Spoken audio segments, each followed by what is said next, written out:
Hello, it is Chantel here and you are watching Studio Expansion TV, connecting, educating and empowering studio owners to redefine their businesses. And today we're going to do something a little bit different. We're going to have a little chat about how to redecorate your studio. A little bit of DIY never hurt anyone, I say. So we all know that a first impression happens in the blink of an eye. Even when people are first arriving at your studio and standing at the front door, they're already forming judgments about what this studio is going to be like and how it's going to make them feel and what they feel for being there.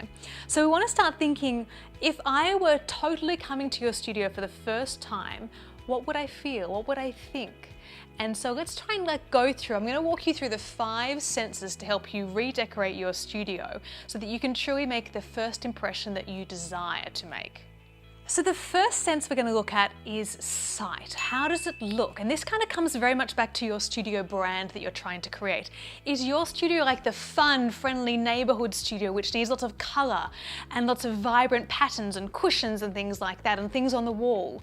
Is your studio very elegant, very classical technique based, very calming, which will have lovely different colors? It will probably have a vase of fresh flowers. It will probably have a candle burning, things like that. Is that the impression you're going for? Is your studio really innovative and edgy? Maybe you've got graffiti on some of the walls, kind of arty kind of things, innovative, really fresh. How can we help the visual look of your studio match your studio brand? So it's really worth thinking about your walls. Like, what are you going to put on the walls? Even having things like a wall of fame or a wall of stars, having a lot of your students up there with their beautiful photos. Even going to IKEA and getting some big photo frames can make an enormous impact. $200 at IKEA can go a huge way to make your studio really start to pop visually. The next sense is smell, and I learned this from Beverly Spell, who's one of my Studio Elite clients actually, and she said that one of the essential things in her studio is that it always smells lovely. From the moment you walk in, she has candles going or little diffusers going with scent so that you don't have any of those kind of smelly dance bags or kind of school bags and sneakers smell. It smells beautiful. And as you come through the studio, that instantly kind of creates that feeling of, wow, this is a lovely place I want to spend time, as opposed to something that's a little pongy. The next sense that we're going to look at is touch. Things like, do you have chairs waiting for them to welcome them? Do you have lovely cushions? Or what textures are you bringing into the studio? How are you making this feel comfortable? And that's such a lovely thing to think about.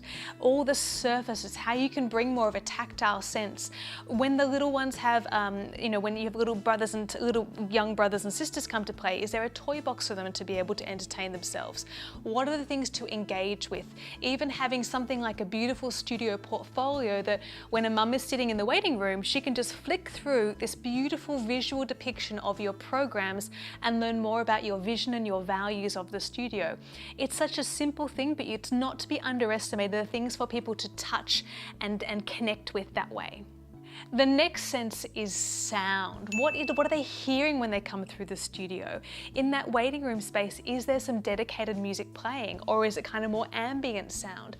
How are we crafting that experience? And even down to your voicemail message. I mean, this is not actually in the studio, but the quality of your voicemail message says a huge amount about your studio and the professionalism that it creates. You know, we want to be thinking through, what are they going to think about? What impression are they going to get when they listen to my voicemail? And all of these things really do add up. And the final sense, you know it, it's taste. Things like having a beautiful fruit bowl that offers free apples and bananas to your students, having a tea and coffee station for parents. Little things like that to make it feel like home is really what makes your studio that place people just love to come to, places where they want to spend so much of their time, places where they connect with their friends. It becomes their second home, in fact. And by going through all of these elements of the senses, you'll be able to really start to cultivate the environment that is going to help not only knock people's socks off when they come through the front door, but also want to make people stay for years, make people feel like this is their home. And so I want you to really take a second and just do a bit of a visual audit of your studio. Stand at the front door and walk around and think, what needs a little bit of zhuzhing? Maybe the paint's flaking a little bit there, maybe the cushions on the couch need a bit of a revamp. Just spending a little bit of time to make sure the impression is up to scratch will work wonders to help you create that energy that's going want to attract more students and retain more students in your studio. Now, you and I know that retention is an incredibly valuable part of our businesses, and the more that we can do to help improve your retention, you'll see instantly that your revenue, your reputation, and your results in your studio start to skyrocket. So in the comments below, what type of things do you do to create a beautiful, homely environment in your studio?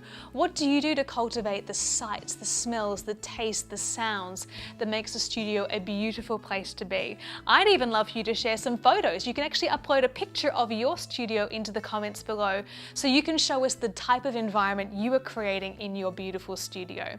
And that is a wonderful way for us all to start thinking about really up-leveling the experience in our business. I'm so looking forward to seeing you next time for more episodes of Studio Expansion TV.